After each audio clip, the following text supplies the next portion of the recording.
வணக்கம் நேர்களே. சமீபத்தில் யூபிஎஸ்சி ஆஸ்பிரன்ஸாக இருக்கட்டும் அல்லது கோச்சிங் சென்டர்ஸ் அதெல்லாம் பார்க்கும்போது நிறைய மீம் கண்டென்ட்ஸ் கிரியேட் ஆகிட்டே இருக்குது. உண்மையாகவே கோச்சிங் படிக்கிறேன்னு சொல்லிட்டு மாணவர்கள் என்ன செய்கிறாங்க? கோச்சிங் சென்டர்ஸ் எல்லாம் இன்னைக்கு ஒவ்வொரு இடங்கள்லையும் பன்மடங்காக பெருகி இருக்கு. அதுக்கு என்ன காரணம்? எங்கே படித்தா ஐபிஎஸ் ஆகலாம், டிஎன்பிஎஸ்சியில் வரலாம் அப்படின்னு பல சந்தேகங்கள் ஒவ்வொருத்தருக்கும் இருக்கும். அதை பற்றி நமக்கு கிளாரிஃபை பண்ணுறதுக்காக தான் முன்னாள் ஐஆர்எஸ் அதிகாரி திரு சரவணகுமரன் நம்மோடு இணைந்திருக்காங்க. சார் வணக்கம். வணக்கம். நன்றி. வணக்கம். எவ்வளோ பேர் சார் இந்த எக்ஸாம்னு நம்ம தமிழ்நாட்டில் ப்ரிப்பேர் பண்ணிகிட்டு இருக்காங்க? எக்ஸாமுக்கு ப்ரிப்பேர் பண்ணுறேன். கண்டிப்பாக சென்னையில் மட்டும் எனக்கு தெரிஞ்சு ஒரு 20,000 25,000 பேர் சீரியஸான ப்ரிப்பரேஷன். நம்ம 2 ப்ரிப்பரேஷனை பிரிச்சுக்கலாம். சீரியஸ்னால் வேறு எந்த வேலையும் பார்க்காமல் எக்ஸாம் ப்ரிப்பேர் பண்ணுறது மட்டுமே. இப்போ ஐஏஎஸ் அகாடமிஸ்லாம் அப்படி தான் படிக்கவே முடியும். ஐஏஎஸில் எனக்கு தெரிஞ்சு ஒரு 5,000-10,000 பேர் இருப்பாங்க சென்னையில் மட்டும். அப்புறம் மற்ற படிப்புகள் பார்த்திங்கன்னா இப்போ குரூப் 2, குரூப் 4 இல்லை விஏஓ இந்தமாரி எக்ஸாம்ஸ்லாம் ஆன்லைனில் பண்ணுறவங்க அது பண்ணுறாங்கன்னா அது பார்த்திங்கன்னா லட்சக்கணக்கில் இருக்கும். எனக்கு அதனோட நம்பர் ப்ராபப்ளி ஒரு 4-5 லட்சம் இருக்கலாம் கியூமுலேட்டிவாக. 20 வயசுலேருந்து 30 வயசு வரைக்கும் ப்ரிப்பேர் பண்ணுறவங்க. அதெல்லாம் உணஞ்சு தான் தமிழ்நாடு கவர்மெண்ட்டும் அங்கங்கே இந்த முதல்வன் ஸ்கீமில் நிறைய இதெல்லாம் சென்டர்லாம் போட்டிருக்காங்க. ஸோ அது ஒரு பெரிய நம்பர் இருக்கும். சீரியஸ் மெட்ராஸ் மட்டும் 25,000. இப்போ டெல்லிலாம் போடின்னு வச்சுங்க, ஐஏஎஸ்க்கு மட்டும் எனக்கு தெரிந்து 2 to 3 லட்சம் பேர் ஃபுல் டைம் ப்ரிப்பேர் பண்ணுவாங்க. எவ்வளோ போஸ்டிங்ஸ் உண்டு? ஒவ்வொரு பேட்சுக்கு 800 to 1000. அதுக்கு கிட்டத்தட்ட லட்சக்கணக்கில் எவ்ரி டைம் அந்த ரேஷியோ தானே. இப்போ எப்படின்னா ஒரு 10-12 லட்சம் பேர் எழுதுகிறாங்க ஒரு செட்டுக்கு, அதில் 1000 வேக்கன்சி. ஸோ 9,99,000 அந்த இது உள்ளே வர முடியாது, லிஸ்ட்டில் வர முடியாது. இப்போ அவங்க உடனே வெளியே போக மாட்டாங்க. ஸோ 21 வயசில் ஒருத்தர் எழுதுறாருன்னு வச்சுங்க, 22 எழுதுவார், 23 எழுதுவார், 24 எழுதுவார். ஸோ 4 attempt 5 attempt அவர் இருக்க போகிறார், அந்த ஃபீல்ட்லேயே இருக்கிறார். சரியா?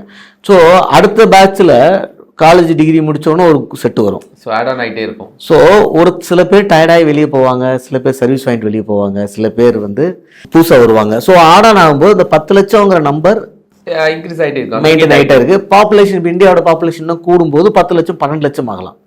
வேகன்சி 1000 1200 ஆகலாம். சென்டர்ஸ், அதை சென்டர்ஸ்னால் நான் கோச்சிங் சென்டர்ஸை கேட்குறேன். முன்னாடிலாம் ஒரு சில டெல்லியில் போய் படிப்பாங்க, அப்புறம் சென்னை அண்ணா நகர் இதை சுற்றி அப்படின்னு இருக்கும். பல்வேறு பகுதிகளில் நான் சென்டர்ஸ் நிறைய பார்த்துட்ருக்கேன். நியூ நேம்ஸில் ஃபார்ம் ஆகிட்டுருக்கு. எப்படி அந்த சென்டர்ஸ் அவங்க சூஸ் பண்ணுறாங்க? எவ்வளோ சென்டர்ஸ் இருக்குது? நாங்கள் ஒரு சர்வேக்காக பண்ணும்போது சென்னையில் மட்டும் ஒரு 170 ஐஏஎஸ் அகாடமி இருக்குது. 170 ஐஏஎஸ் அகாடமிஸ் இருந்துச்சு. அதாவது அண்ணா நகர், டி நகர், அதுக்கப்புறம் அங்கங்கே இருக்குது. இப்போ சென்டர் இப்போ தமிழ்நாடு முழுக்க கவுண்ட் பண்ணிங்க ஒரு 1500 அந்த மாதிரி இருக்கலாம். இப்போ ஐஏஎஸ் அகாடமியாக இருக்கட்டும், பேங்கிங்காக இருக்கட்டும், குரூப் 1 இந்த குரூப் 2 டிஎன்பிசி சைடு ப்ரிப்ரேஷனாக இருக்கட்டும், ஸ்டாஃப் செலெக்ஷனாக இருக்கட்டும், போலீஸிங்கில் இருக்கட்டும், எஸ்ஐ அண்டு கான்ஸ்டபிளில் அந்தமாரி. ஸோ இந்தமாரி ஒவ்வொரு காம்படிட்டிவ் எக்ஸாம்ஸ்க்கும் ஒரு டைப் ஆஃப் சென்டர், ஒரே சென்டர் எல்லாத்தையும் கான்ட்ராக்ட் பண்ண முடியாது. டைப் ஆஃப் இது இருக்குது, ஒரு குரூப் இருக்குது. நீங்கள் மப்சலில் போனீங்கன்னா மதுரை, தூத்துக்குடி, திருநெல்லாம் பார்த்தீங்கன்னா ஒரு பெரிய கல்யாண மண்டபத்தை எடுத்து ஸ்பீக்கர்லாம் வச்சு அவங்க அந்த போலீஸ் ட்ரைனிங்க்கெலாம் சென்டர் வச்சு நடத்திட்டுருப்பாங்க. அவங்க ஒரு ஃபீஸ் சிஸ்டம் வச்சுருக்காங்க. இதையுமே இந்த மீம்ஸில் ஒரு டைம் அந்த கிண்டல் அடிச்சிருந்தார். ஒரு டைம் அட்மிஷன் போட்டால் அவன் வருஷம் முழுக்க படிச்சுட்ருக்கலாம், புதுசாக ஃபீஸ் கட்ட தேவையில்லை. அது ஏன் அப்படின்னா அங்கே இருக்கிற எக்கனாமிக் சுச்சுவேஷனில் ஒரு 10,000 கொடுத்துட்டாருன்னா அதுக்கு மேலே அவட்ட பணம் இருக்காது.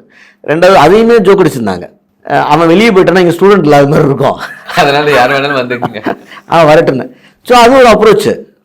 என்ன நினைப்பேன் நான், எப்படி நினைப்பேன்னா, ஓகே ஒரு 1000 பேர் படிச்சுட்டே இருக்கான், எத்தனை வருஷம் படிக்கிறான்? 4 வருஷம் படிக்கிறான். அதில் ஒவ்வொரு வருஷம் 200 பேர் வரான், 200 பேர் வெளியே போகிறான். ஒன்று சர்வீஸ் போகிறான், இல்லை வெளியே போகிறான். ஆனால் அட்லீஸ்ட் படிக்கிற என்வரான்மெண்ட்டாக இருக்கான்ல, அவனுக்கு ஏதாவது திடீர்னு ஒரு நாள் புத்தர் மாரி ஞானம் சீரியஸாக படிப்பேன்ப்பா அப்படின்னு படித்து பாஸ் பண்ணி அவன் என்ன கான்ஸ்டபிளோ விஏஓவோ ஏதோ ட்ரை பண்ணுறான். அந்த சென்டர்ஸில் சொல்கிறேன். அங்கேருந்து அந்தமாரி படித்து ஒரு ஐஏஎஸ் எக்ஸாமுக்கு வர முடியாது. It is almost impossible.